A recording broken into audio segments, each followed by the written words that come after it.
Servus, Glück auf und herzlich willkommen zu einem weiteren FC Bayern Talk. Ja Leute, 5. Spieltag, Heimspiel gegen den VfL Bochum, 7:0. Ich hatte ja schon 15:0 getippt im Tippspiel. Damit habe ich nicht gerechnet, wir hätten heute auch locker zweistellig erreichen können, wenn nicht müssen. Bochum hat es eigentlich ganz gut gemacht, fand ich, die ersten 10 Minuten für das Stündchen. Ja, bis zum Freistoß quasi. Ne? Der Freistoß war dann so ein bisschen der Dosenöffner. Wir haben vorher auch schon 1, 2 Halbchancen gehabt. Ja, ansonsten von unserer Seite ein ganz souveränes Spiel. Man hat einfach gesehen, Bochum ist nun mal ein Aufsteiger. Auch ein Aufsteiger, der wenig Geld hat. Dementsprechend ist die Qualität halt einfach nicht da, gegen den FC Bayern zu spielen. Ja, Bochum hätte sich auch irgendwie von Anfang an hinten reinstellen können. Einfach, ich glaube aber, dann wäre das Ergebnis auch nicht anders ausgegangen. Ich denke, man hat gesehen, dass einfach die Qualität nicht wirklich da war, um jetzt gegen uns mitzuhalten. Ich denke, Bochum muss gegen andere Mannschaften versuchen, ihre Punkte zu holen. Es wird schwer werden. Mir blutet auch ein bisschen das Herz nach dem 7:0. Weil natürlich meine Sympathien auch bei Bochum sind. Aber es war natürlich völlig verdient. Ja, wie gesagt, es hätte gut und gerne zweistellig ausgehen können und wenn nicht müssen. Bei den Chancen oder sagen wir bis zum letzten Pass Chancen wir hatten und nicht genutzt haben. Ja, von unserer Seite, was soll man sagen?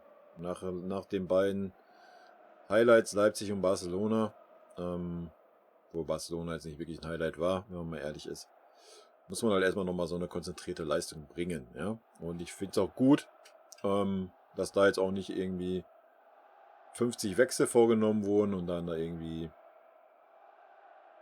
die B11 aufläuft. Wenn die Leute fit sind, sollen die Leute auch spielen. Ne? Ganz einfache Kiste. Das haben sie getan und das haben sie gut getan. Wir haben uns am Anfang ein bisschen schwer getan. Habe ich ja schon gesagt. Vielleicht waren wir ein bisschen überrascht, dass Bochum so frech war. Keine Ahnung. Ja, danach, keine Ahnung, es gab keinen Zweifel. Es gab, glaube ich, gefühlt, wenn nicht nur gefühlt, es gab keinen Torschuss von Bochum.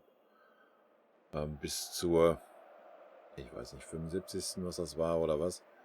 Ab da, wo Buna Sarr auf dem Platz war, der leider wieder unterirdisch war, was das Defensivverhalten anbelangt.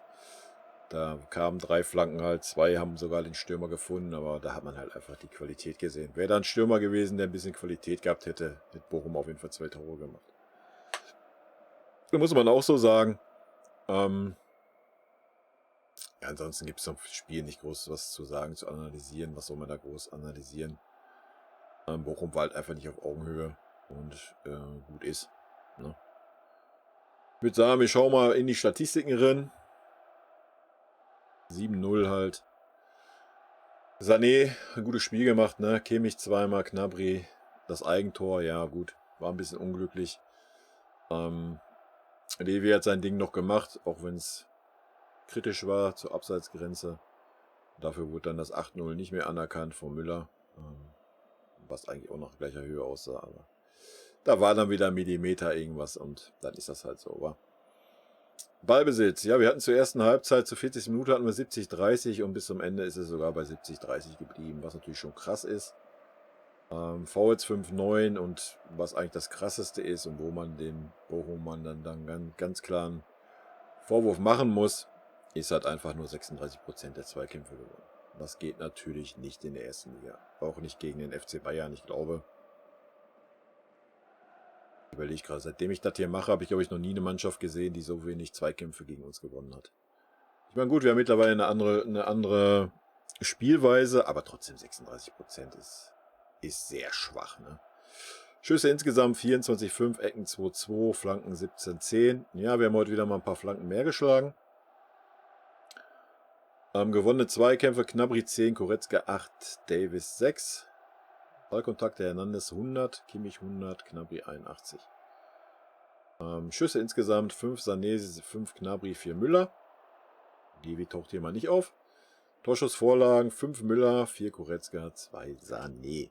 Da sieht man auch schon, ja, dass der Levi hier nicht auftaucht. Levi war heute auch nicht so stark, muss man ehrlicherweise sagen. Ne? Hat auch noch ein bisschen Glück gehabt mit seinem Törchen. Der Ball wäre auch so reingegangen, bin ich mir sicher. Er hat die Knochen hingehalten und anscheinend war es kein Abseits, zumindest laut irgendeiner kalibrierten Linie wahrscheinlich. Von daher hat er sein Tor, ist dann rausgegangen und das war auch okay. Also ich denke, man hat gesehen, dass beim Levi heute nicht der Zug da war. Denke, der Akku war nicht mehr so da, wie er sich das selber gewünscht hätte, aber er wollte natürlich unbedingt das Tor machen, um die meisten Spiele in Folge, oder Heimspiele hat er jetzt die meisten. Ich glaube, zum Gerd Müller fehlen noch 1 oder 2 Spiele, ne, in Folge. Den Rekord holen. Gut, ich würde sagen, ich gehe mal noch mal kurz die Spieler durch.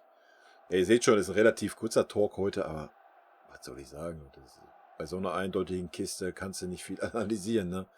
Manuel Neuer war beschäftigungslos, muss man so sagen. Ich überlege gerade, aber der Kopf war gegen drüber, der andere ging drüber. Das waren die beiden Chancen, die Bochum hatte. Ich überlege, musste überhaupt einen Schuss halten? Auch, ich glaube, einen, oder ne? Aber sonst, er war einfach beschäftigungslos. Note daher eine 3. Was willst du da bewerten? Ja, alles, was nach hinten kam, besser Spielaufbau war er da, hat alles gut gemacht. Alphonso Davies würde ich auch eine 3 geben. Hat es eigentlich auch gut gemacht, aber ich denke, wenn man ihn bewertet, erwartet man immer ein bisschen was Besonderes. Aber er hat es gut gemacht, nicht schlecht gemacht oder sowas. Und wenn man natürlich die beiden Spiele vorher nimmt und so weiter und sieht, dass Bochum keine Spiele hatte und so, müsste man natürlich die Noten alle einen höher stellen für uns. Aber wir bleiben hier natürlich realistisch. Süle hat super gemacht, würde ich auch so bei 3 ansehen. Wurde aber auch nicht gefordert. Ja, die 2, 3 Zweikämpfe, die er hatte, hat er souverän wegmoderiert. Stanisic hat es auch sehr gut gemacht, fand ich. Zum Schluss hin war er da ein bisschen unkonzentriert, hat ein paar Fehlerchen drin gehabt. Aber bis dahin hat er es auch gut gemacht, will ich auch eine 3 geben. Hernandez will ich auch eine 3 geben, hat es auch super gemacht. Das, was zu machen war, hat auch den Spielaufbau ein bisschen versucht. Süle genauso. Aber Hernandez war ein bisschen präsenter wie Süle, hat auch mehr Ballkontakte gehabt. War mehr am Aufbau beteiligt. Von daher will ich ihm eine gute 3 geben. Gnabry sehe ich auch bei einer 3. Bis zu seinem Tor sah ich ihn relativ kritisch. Hat mir wieder nicht so nach hinten gefallen. Also nach vorne, ja, wissen wir, was er kann, aber so nach hinten war wieder gar nichts. Ich hatte eigentlich schon damit gerechnet, dass der Nagelsmann ihn auswechselt. Aber dann hat er noch sein Tor gemacht, hat irgendwie 1, 2 Szenen gehabt, aber wirklich mal einen Ball vernünftig irgendwie zum Mitspieler oder so hat er auch nicht hingekriegt. Ja, will ich eine schlechtere 3 sagen. Ja, Kimmich aufgrund seiner 2 Tore eine 2. Fand er auch heute hat es besser geklappt, was natürlich auch daran lag, dass Bochum uns nicht gefordert hat. Aber es hat besser geklappt mit Kimmich und Goretzka in der Mitte. Auch Goretzka war okay heute. Man hat gesehen, dass er wollte unbedingt gegen Bochum, gegen seinen Club. Goretzka würde ich auch eine 2 geben. Auch wenn er kein Tor gemacht hat, hat aber immer noch angetrieben. Auch dann so, wo wir schon 5 Gänge rausgenommen haben, gefühlt. Hat er immer noch ein bisschen versucht, hat noch angetrieben. Von daher würde ich ihm eine 2 geben. Müller war heute überall. Würde ich auch eine 2 geben. Hat hinten da sogar noch im 16er 1, 2 Mal geklärt. War vorne überall dran beteiligt. Hat geackert, ist gelaufen. Hat sein Tor gemacht, was er nicht gezählt hat. Hätte er verdient gehabt aufgrund der Leistung. Würde ich auch eine 2 sehen. Sané würde ich auch eine 2 sehen. Hat den Freistoß schön reingemacht. Natürlich begünstigt durch die schlechte Mauer bei Bochum. Klarer Fall. Hat er dann noch das zweite, war es glaube ich so direkt vorbereitet. Hat ansonsten auch ein gutes Spiel gemacht. Hat dann zum Ende hin, hat man aber auch gemerkt.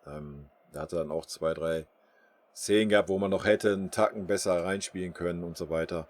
Da waren halt einfach die Kräfte. Ne? Das waren einfach die Kräfte, das hat man klar gesehen. Von daher kein Vorwurf an irgendjemanden. Ich sage ja dafür, dass wir so viele Spieler hatten, jetzt war es eine mega starke Leistung.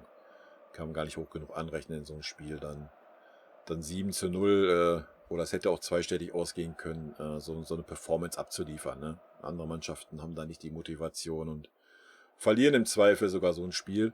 Wir haben uns da auch in der Vergangenheit mal schwer getan, damit so ein 2-1 oder ein 1-1 rumgekrökelt oder sowas. Von daher mega gut heute. Levi sehe ich dann auch bei einer 3. Ne? Ja, für Levi-Verhältnisse denke ich, geht da ein bisschen mehr, aber er hat sein Törchen gemacht, alles gut. Omar Richards hat mir ganz gut gefallen. Hat mich gefreut, mal ein bisschen was von ihm zu sehen, mal ein bisschen Spielzeit, das er gekriegt hat. Die 45 Minuten. Würde ich auch eine 3 geben. Man hat gemerkt, also offensiv ist er genauso offensiv wie Davis, einen Tacken langsamer, ja. Auch noch nicht so das Selbstvertrauen, was immer ein bisschen lieber abgespielt, wie mal ein 1:1 zu machen oder sowas. Hat aber auch klar gesehen, wenn er dann vorne ist, er kommt halt nicht so schnell nach hinten wie ein Davis. Ne? Da war dann schon mal eine Lücke da. Aber da hat Sané halt ausgeholfen, ne? Was Gnabry halt nicht so gemacht hat. Bei Sané hast du das gesehen, er hat die Meter knallhart mit nach hinten gemacht, hat den Ball dann zurückgeholt. Das hat mir sehr gut gefallen. Bouna Sarr, ja, kam für 28 Minuten. Vollkatastrophe mal wieder. Keine Ahnung. Es tut mir auch leid, das jedes Mal sagen zu müssen. Nach vorne hin war es auch okay. Nach hinten hin Vollkatastrophe. Also Bochum hat nicht eine Flanke vorher geschlagen über diese Seite. Bouna Sarr war auf dem Platz und kamen da 3 Flanken und 2 waren brandgefährlich. Wäre dann Stürmer gewesen, der ein bisschen Torricher hat, wäre da auf jeden Fall locker einer von drin gewesen, wenn nicht beide. Und er lässt die Leute einfach flanken. Ich weiß nicht warum, er geht da nicht richtig dran oder ich weiß es nicht. Katastrophe defensiv für mich. Sabitzer, ja, eine Note kann ich, ja, wenn wir 28 Minuten bewerten wollen, dann 4 ist gut gemeint. Sabitzer war unauffällig. Ja, hat gut vorne ein bisschen 1, 2, weiß nicht genau die Position, die er gespielt hat, war ein bisschen wir für mich. Weiß nicht, ob es dann irgendwie eine 10 sein sollte oder was. Der war auf jeden Fall sehr, sehr offensiv vorne. Ganz komisch irgendwie. Weiß nicht, ob er sich mit Müller abgewechselt hat, weil Müller dann zwischendurch auf die 8 gefallen ist oder so. Keine Ahnung. Ja, viele hat man nicht gesehen von ihm. Ab und wann war er mal 2 Zweikämpfe hinten, glaube ich. Vorne ein bisschen, ja, war okay. Ne? Muss ich noch ein bisschen finden. Schupo, ja. Bei Schupo sein Tor mich totgelacht. Ich glaube, so ein Ding siehst du sonst nur in der Kreisliga. Dass er da die Zeit hat, 3-mal zu versuchen, den Ball ins Tor zu schießen, geht natürlich nicht in der Bundesliga. Da sind wir wieder bei der Qualität, die ich sagte, bei Bochum.